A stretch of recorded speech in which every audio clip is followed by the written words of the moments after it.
ભાજપમાં ટૂંક સમયમાં જ મોટા સંગઠનાત્મક ફેરફારો થવાના છે.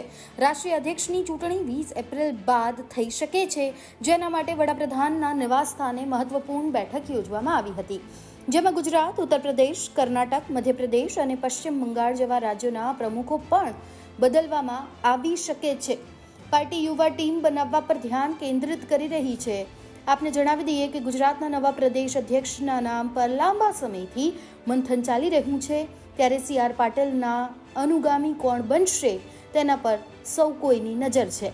દિલ્હીમાં વડાપ્રધાન નરેન્દ્ર મોદીના નિવાસસ્થાને એક મોટી બેઠક યોજવામાં આવી, જેમાં ગૃહમંત્રી અમિત શાહ, સંરક્ષણ મંત્રી રાજનાથ સિંહ, ભાજપ અધ્યક્ષ જે.પી. નડ્ડા અને ભાજપના રાષ્ટ્રીય મહાસચિવ બી.એલ. સંતોષ જોડાયા હતા.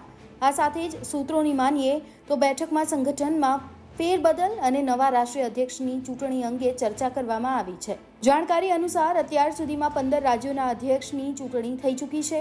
પાર્ટીના સંવિધાન અનુસાર રાષ્ટ્રીય અધ્યક્ષની ચૂંટણી માટે 19 રાજ્યોમાં અધ્યક્ષની પસંદગી જરૂરી છે. એટલે જ્યાં બાકી છે ત્યાં પ્રદેશ અધ્યક્ષની પસંદગી જરૂરી બની ગઈ છે, જેના માટે નામાંકન અને ચૂંટણીની જાહેરાત થવાની શરૂઆત થઈ ગઈ છે. પાર્ટીના સંવિધાન અનુસાર જ્યાં સુધી નવા અધ્યક્ષની ચૂંટણી ન થાય ત્યાં સુધી પ્રદેશ અધ્યક્ષની વરણી ન થઈ શકે, ત્યારે આ અનુસાર મોટા રાજ્યોમાં અધ્યક્ષોનું નામ જલ્દી નક્કી થઈ શકે છે. સંભાવના છે કે આગામી 3 થી 5 દિવસમાં આ પ્રક્રિયા પૂર્ણ થઈ જશે. 19ની સંખ્યા થતાં જ નવા રાષ્ટ્રીય અધ્યક્ષની પસંદગીનો કાર્યક્રમ જાહેર કરાશે. નવા અધ્યક્ષોની નિમણૂક કરવાની બાકી. ભાજપે પ્રદેશ પ્રમુખોની પસંદગીની પ્રક્રિયા શરૂ કરી દીધી છે.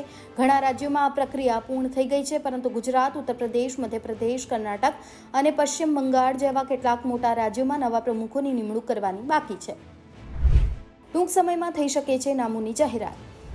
આ રાજ્યોના પ્રમુખોને લઈને બેઠકમાં નિર્ણય લેવામાં આવ્યો હોવાનું સૂત્રો દ્વારા જાણવા મળી રહ્યું છે. તેમના નામની જાહેરાત ટૂંક સમયમાં થશે.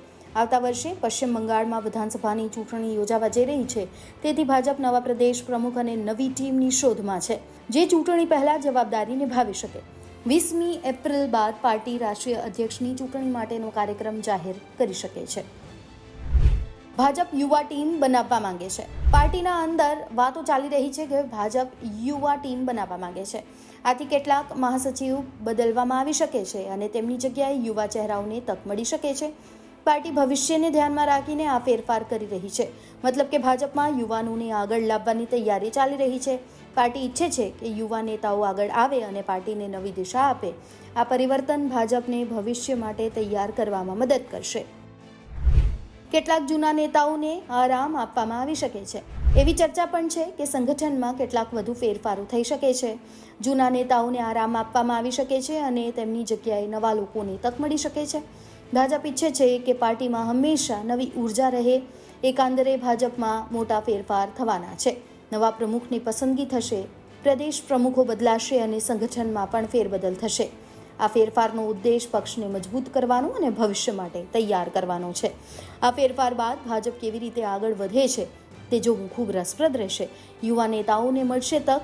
પાર્ટી સંગઠનમાં નવી ઉર્જા આવશે ખરી? આ સવાલોના જવાબ આવનારા દિવસોમાં મળી જશે. અત્યારે એટલું કહેવું પૂરતું છે કે ભાજપમાં કંઈક મોટું થવા જઈ રહ્યું છે. પાર્ટીના નેતાઓ અને કાર્યકરો આ ફેરફારોને લઈને ઉત્સાહિત છે. તેઓ આશા રાખીને બેઠા છે કે આ ફેરફારો પાર્ટીને વધુ મજબૂત બનાવશે.